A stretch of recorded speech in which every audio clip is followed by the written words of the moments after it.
Hello, my friend. This is Clyde. The Tale of Two Seeds. What is the biological definition of a seed? According to Wikipedia, a seed is an embryonic plant enclosed in a protective outer covering. The formation of the seed is part of the process of reproduction in seed plants.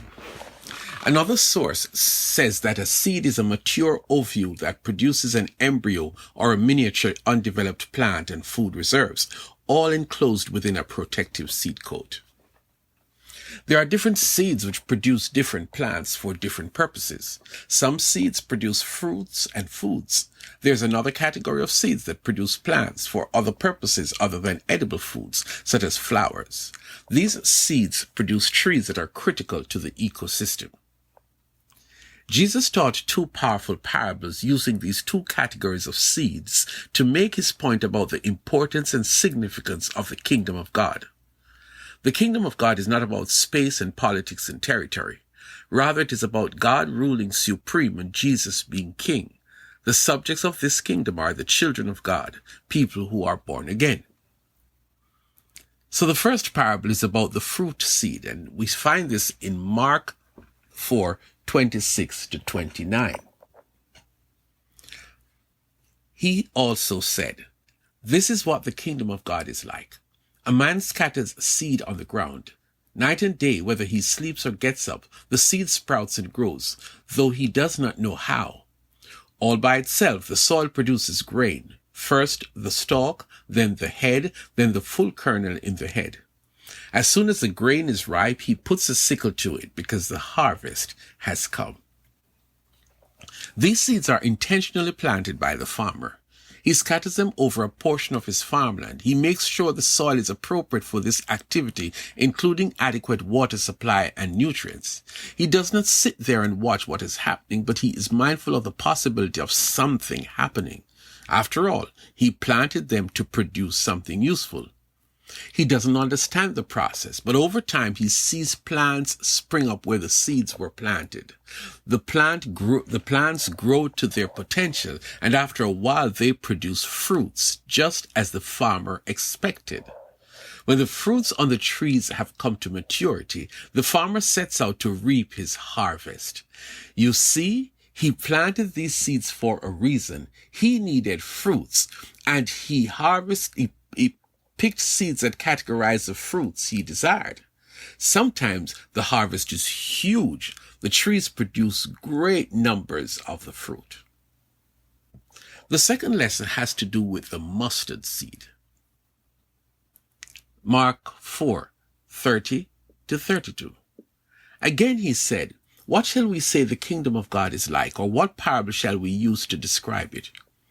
It is like a mustard seed, which is the smallest of all seeds on earth. Yet, when planted, it grows and becomes the largest of all garden plants, with such big branches that the birds can perch in its shade." In this short story, Jesus said there is a very tiny seed called the mustard seed. In this case, the farmer plants the seed in the ground, and over time, this seed turns out to produce the biggest plant in his garden. This is easily one of those trees that seem not to serve any purpose, but Jesus pointed out that the tree is useful, that birds can find shade in this tree, and easily the branches are places where birds can land and relax. Jesus was intentional in teaching these two parables. They serve as a picture of the kingdom of God, a term that is used mostly by Mark, who wrote the book of Mark. The kingdom of God can be considered God and his people in relationship where God is the ruler and his people are subject to his rule. So the first parable sees the seeds producing fruits. In this instance, Jesus talks about the harvest. The harvest means that the fruits can be eaten as well as the seeds from the fruit can be planted and produce more fruits of the same kind. Jesus was making the point that believers in the kingdom of God are like that kind of seed. Since the time when we gave our lives to Jesus and started to be a believer, we are expected to get to the place where we are producing fruits. That is why the farmer planted those seeds. He is anticipating that there will be a large harvest, and when that time comes, he will be busy reaping. And in an earlier section from this chapter, Jesus says that these seeds will produce trees that produce fruits in 3 different volumes, 30, 60, and some 100 times more than the seeds that were planted. You and I are expected to produce fruits, my friends.